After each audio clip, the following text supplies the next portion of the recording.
Welcome back to my channel. আগের দিন দেখিয়েছিলাম আমি গঙ্গায় নামতে যেয়ে পড়ে যাচ্ছি, তারপরে একটুকু আজ দেখাচ্ছি। দেখো, স্নান করার পর এখানে মা গঙ্গাকে তেল সিঁদুর দিয়ে নিলাম। আর এই দেখো মন্দিরে চলে এসছে। এই পাশে আছে মায়ের মূর্তি, মা কালী, আর এইখানে আছে বাবার লিঙ্গ, শিবলিঙ্গ। আর এই যে ঠাকুরমশাই পুজো করবে বলে সব কিছু রেডি করছে। আর আমিও এখন এখানে একটু ধূপকাঠি মোমবাতি দেখিয়ে নিলাম। এখন এই যে পুজো দেব বাবাকে, আমি আর মেয়ে পুজো দিয়ে নিলাম। ছেলে ভিডিও করে দিচ্ছিল, আর আগের ভিডিওটাও ছেলে করেছে। আমার ছেলে কিন্তু বেশ এখন দেখছি ভিডিও করা শিখে গেছে। আমি আর আমার মেয়ে ভোলে বাবাকে জল দিয়ে নিলাম। এরপরে ছেলেও দিয়েছিল, সেটা আর ভিডিও করা হয়নি।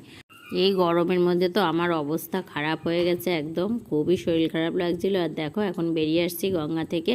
ভিডিওটা ভালো লাগলে লাইক কমেন্ট শেয়ার অবশ্যই করো। আর নেক্সট পার্টে আরও ভিডিও নিয়ে আসছি, দেখতে পাবে। এরপরে আর একটা লোকনাথ মন্দির রয়েছে। আমি এবার লোকনাথ মন্দিরের উপরে যাইনি, কারণ সময় ছিল না।